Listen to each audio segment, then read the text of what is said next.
রথযাত্রা উৎসব ২০২৪ যশোরে মহা ধুমধামের সাথে পালিত হয়ে গেল এবং উদযাপিত হয়ে গেল এই রথযাত্রা অনুষ্ঠান ২০২৪। প্রতি বছর জাঁকজমকভাবে এবং মহা ধুমধামের সাথে এই রথযাত্রা পালিত হয়, যেখানে লক্ষ্য করা যায় হাজার হাজার দর্শক, হাজার হাজার ভক্তবৃন্দ, হাজারো ভক্তবৃন্দর উপস্থিতির মাঝেই এই অনুষ্ঠানটি অর্থাৎ এই উৎসবটি অনুষ্ঠিত হয়ে গেল যশোরের বিভিন্ন মন্দিরে মন্দিরে। তারই ধারাবাহিকতায় প্রতি বছরের ন্যায় যশোরের রামকৃষ্ণ মিশন ও রামকৃষ্ণ আশ্রমে রথযাত্রা উপলক্ষে রথ টানা অনুষ্ঠানটি সম্পূর্ণ হলো। এই আশ্রম প্রাঙ্গণে অর্থাৎ এই মন্দির প্রাঙ্গণে ঠিক বিকাল ৩টার পর থেকে শুরু হয় রথ টানা অনুষ্ঠান বা রথ টানা উৎসব। ঠিক তখন থেকে হাজারো ভক্তের সমাগম দেখা যায় ঠিক এই জায়গাটিতে। আজকের ভিডিও জুড়ে থাকছে যশোর রামকৃষ্ণ আশ্রম ও রামকৃষ্ণ মিশন এই মন্দির প্রাঙ্গণে কিভাবে এই রথযাত্রা অনুষ্ঠানটি উদযাপিত হয়ে গেল।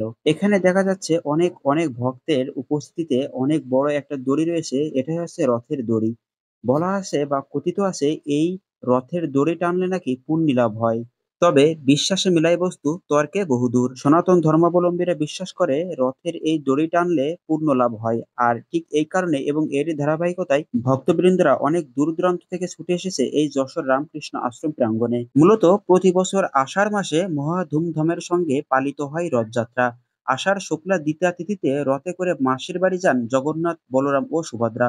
অর্থাৎ এই রথের ভেতরে যে প্রতিমা বা যে দেবতাগুলো অবস্থান করেন তারা হচ্ছে জগন্নাথ, বলরাম ও সুভদ্রা।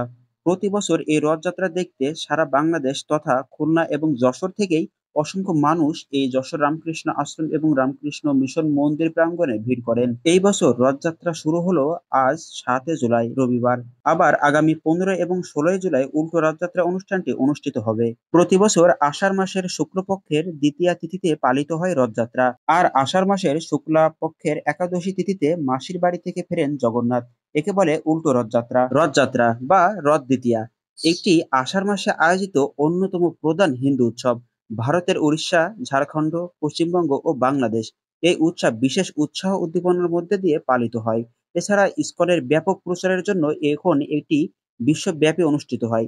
দীর্ঘ বিচ্ছেদের পর কৃষ্ণের বৃন্দাবন প্রত্যাবর্তনের স্মরণে এই উৎসব আয়োজিত হয়ে থাকে। ভারতের সর্বাধিক প্রসিদ্ধ রথযাত্রা উড়িষ্যার পুরী শহরের জগন্নাথ মন্দিরের রথযাত্রা, পশ্চিমবঙ্গের পূর্ব মেদিনীপুরের মহিষাদল শ্রীরামপুর শহরের মাহেশের রথযাত্রা, গুপ্তিপাড়ায় বৃন্দাবন চন্দ্র মাঠের রথ, কলকাতার রথ এবং বাংলাদেশের ইসকনের রথ ও ধামরাই জগন্নাথের রথ বিশেষ প্রসিদ্ধ।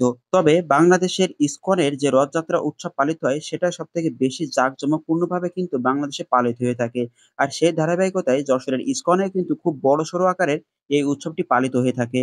তবে আজকের এই রথযাত্রা উৎসবের ভিডিও চিত্রটি ছিল আমাদের যশোরের অত্যন্ত পরিচিত একটি জায়গা যশোরের রামকৃষ্ণ মিশন ও রামকৃষ্ণ আশ্রম এর মন্দির প্রাঙ্গণে।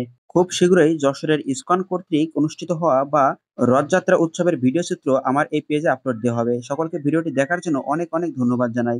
জয় জগন্নাথ, জয় বলরাম, জয় সুভদ্রা।